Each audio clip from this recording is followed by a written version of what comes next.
Welcome once again. First thing first, my apologies. This is going to be day 9, so to speak, 9 or 10, either way, of my series. I'm re-continuing back.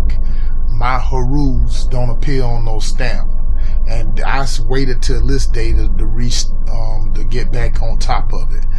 Because first thing first, the man you see in the picture there, the brother, a lot of y'all who's in the Pan-Africanist movement, RBG family, Moors, all the whole melanated family stand up and honor and wish Marcus Messiah Garvey a happy birthday. This elder there, master teacher here, who showed us the way. That's why I say this one is going to be real special. Straight out of Jamaica.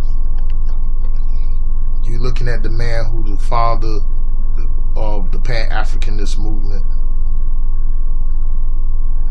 A lot of things. And I got a whole bunch of pictures to even prove it. I'm just going to get right down into the grits and gravy of it right now. Marcus Garvey did a whole lot back during then. He united 6 million black people between 1916 and 1926, which is real interesting because at the same time, Prophet Noble Drew Ali came around 1913, 3 years prior. And you know, Garvey already had established the UNIA, which was over in Harlem because Noble Drew Ali was established over in Newark, New Jersey. So, you know, people, because, you know, you got some people get out of talking about saying, oh, Noble Drew Ali and Marcus Garvey never known each other. I'm about to debunk that in a few minutes. Garvey also helped build huge black businesses during then and had a fleet of ships in 1920. Also employed over 1,000 black people in New York City alone. And you're looking at the man that created the RBG flag. Same one that y'all use today.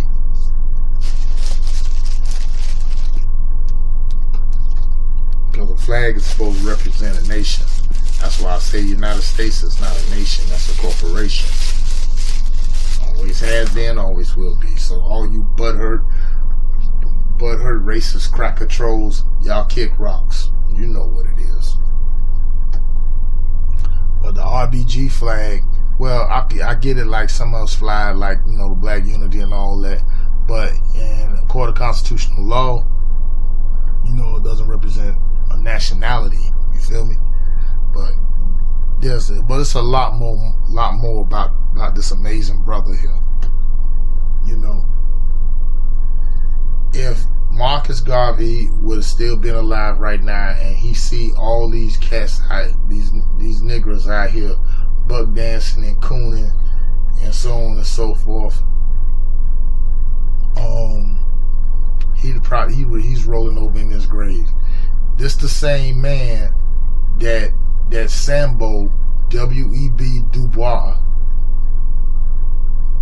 people want to say Du Bois, but it's Du Bois because Du Bois is a French name, not a Negro name.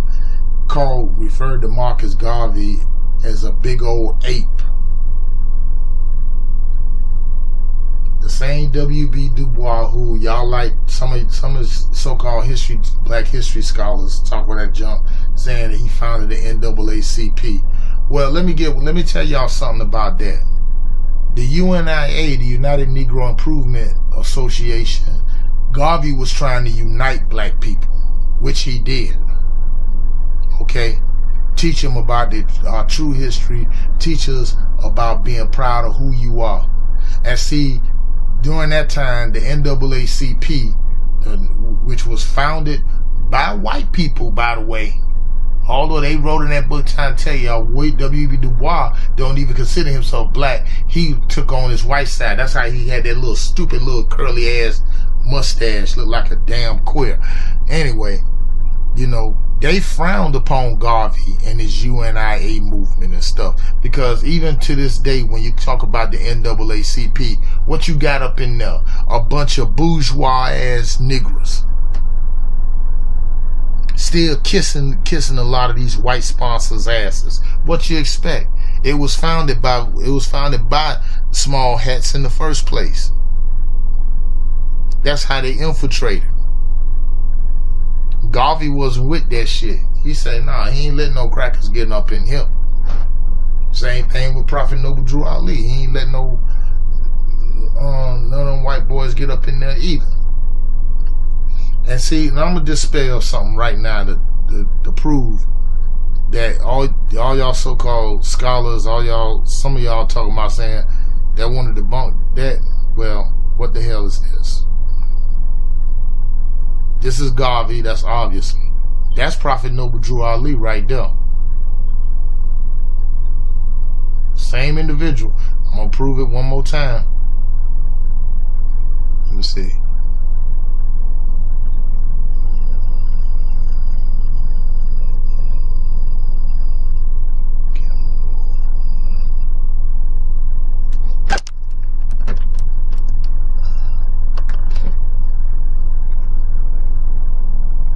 Alright, there's Noble Drew Ali right there. Just to get this out of the way. Same individual. Same individual. But the message that Garvey leaves, y'all can read that for yourself. Liberate the mind of men, and ultimately you will liberate the bodies of men.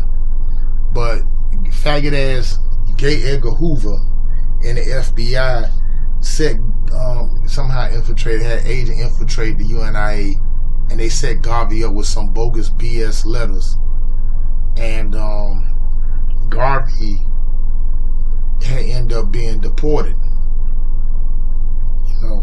and I think he lived out the rest of his days in France and died over there. I'm not exactly sure. Correct me if I'm wrong in the comment section, but I do know mostly a lot about the man, and one of his things that he said I had never forgotten, and it was basically this: when it looks at a reference to our people, a people without the knowledge of their past history, origin, and culture is like a tree without roots. Facts. If a tree don't have any roots, or any plant for that matter, then how it's going to be able to grow? How it's going to be able to flourish, spread, and sustain life? When a tree grows, it sustains life because it provides foliage for birds to build their nest, squirrels to build their nest, things like that. Shade for us to sit up under when we want to get away from the hot sun. But that tree gonna know where it came from. Our people, the problem with our people, they think like that our origins began as slaves, when that is so far from the truth. That I've always stated and I always said that not all of us came over here on slave ships, that we was always indigenous here. You always had copper-colored indigenous beings here. Okay? When in relation to what happened this weekend in Clansville, Virginia,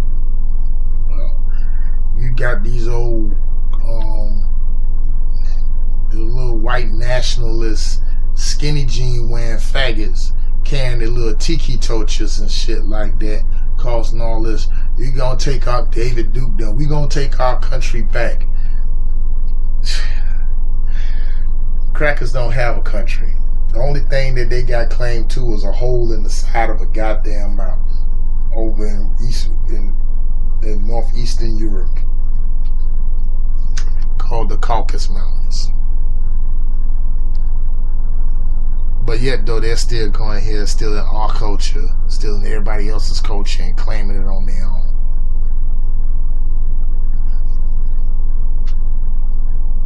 Which is asinine there in itself. But I'm real proud to say that this brother has helped set the tone, and he would be devastated to see what was going on with some of these old buck dancing dudes. But at the same time, he would be proud of people like Colin Kaepernick. He would be proud of people like Marshawn Lynch, Michael Bennett. He would be proud of all of us who be here on social media who putting out these videos addressing and fighting up against the system of Caucasian terrorism and racism. You know.